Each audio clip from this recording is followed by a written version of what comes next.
We are approaching on Mr. Avalar. Okay. And I believe defense, I wanted to ask about bond conditions, Judge. Yes, Sean. So yesterday, I believe you gave him a $5,000 bond. He picked up a big offense for violating bond conditions. Your Honor, it turns out that the facts are that if he had stayed away, his, the woman who he was in this issue with, her house caught on fire, burned to the ground. She called him asking for assistance. He said, "Hey, I don't know. I don't think I can be talking to you." And then 2 days later, she got into a car accident where her vehicle was totaled. And she said, "Please, I have nowhere to go. Can you help?" He said, "Look, I'll help you find some place to go and I'll drive you there." And that's it. In the midst of driving her there, he was pulled over for no registration. Calls Murphy's Law is what it's And called. she said, "I've got bad juju." You know? The state confirmed all this. Yes, Judge. So, Go ahead and bring him out. Bring him out. Avalar. Judge, the prosecutor on the case did call the complainant. She pretty much gave nearly the exact same story of her apartment burned down. She was just trying to get a ride. They have not had contact up until this point. So we are not ready to offer a plea today because it is a new case. Sure. But we are okay with the PR bond at this point, just given the circumstances and the facts. What do we do about conditions? Conditions, we would still like to keep that no contact in place. It seems like they didn't have an issue up until this point with it. So we would just reinstate that no contact. I will ask for a short reset, Your Honor, but from speaking with the CW, she communicated to me that the whole thing was a misunderstanding. She feels safe around him, and honestly, she'd like for them to be able to have contact. The way she communicated to me, the initial situation was they were arguing, a police officer was coming by, so she flagged him down so she could stay away from him. And then while talking to the officer, she showed him, like, look at this message. He said he's going to do this to me. But that's in the course of how they normally communicate to each other. And she didn't feel afraid. The officer just took it to that next How about level. the assault we talking? Happened in the assault. So, Judge, I believe the case for us right now is a terroristic threat. So we're just looking at the terroristic threat Morning. charge. That's jail. Tiring. It sucks, right? It's supposed to suck. That's what happens when you don't do what you're supposed to do.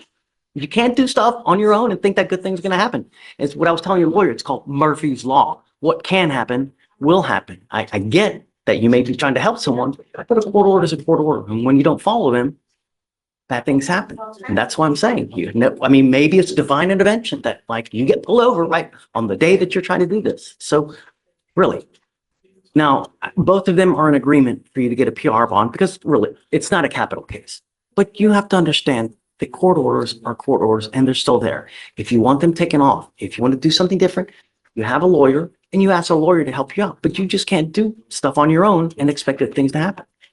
Now, state is still asking for you not to have contact with this person and as of right now. So I'm going to give you a PR bond now because they're both in agreement. I'm telling you now, you do this again, you will not get another one. I promise you on everything that's holy. Do you understand? If you want something, ask. We can always address it. We can always fix it. Just don't do stuff on your own. That's when it goes sideways. Sir. Give me questions. Okay, so I'll grant you a PR bond. We need it on both cases, I think, right? So do you mind filing a new no contact order now? No weapons, no contact. Don't for the moment. Perhaps time will heal all wounds. Perhaps after some time, you know, after she speaks to the complaining witness, things can change. Just don't do it again. All right? Judge, I believe there is a order for emergency protection in your queue. It was filed the 30th, so it should be in there. Do you want me to file another one? That's the initial terroristic threat. Yes, there was a protection order signed on February 13th. And then You okay with that? he's made bond. Okay, done. Nice, Made bond on the BPO already. Oh, right. So we'll just leave, and I didn't do anything to the VPO. So we'll just give a PR bond on the terroristic threat. Reinstate the PR bond. Yeah, I'm okay with that. And so just a reinstatement on the. Whatever's easier. Yeah. Okay. Are we good? Okay. Thank you. So hold on, let me take, okay, we're good. All right. Morning, Judge. Hi, how are you? Pretty good. It's, Mr. Nelson has a warrant out of Florida. He did have a local case that was resolved this morning. just dismissed. Yeah, today. Yeah, it was, actually, I think. No, I guess he pled. Right. Okay. He played on that. He previously had signed a waiver 7 days ago, I think, but March 31st. March 31st. Oh, yes, sir. That's Friday. But anyway, his value of time is probably exaggerated. He has a warrant for Florida. He's been picked up on this before in Tennessee, and they didn't extradite him from Tennessee. They released him after 3 days. He's back in jail here in Texas now, obviously, for the same charge out of Florida, and he is a cancer patient, and he's wanting you to grant him a PR bond so he can go back to Florida. That's where I was heading. Really? Yeah, it was. Oh, it just so happened that you Oh, sorry. got a failure ID as well. But that's, the failure ID was, they pulled a gun on the guy they were looking for, and I was at the crosswalk. I wasn't there. They weren't stopping me. They stopped another guy. They were waiting for 3 days or whatever to get him. And then yes, sir. It doesn't matter. This is not our first time being here on this case, Amy, He's previously had a fugitive case in Tennessee for this. for this same charge.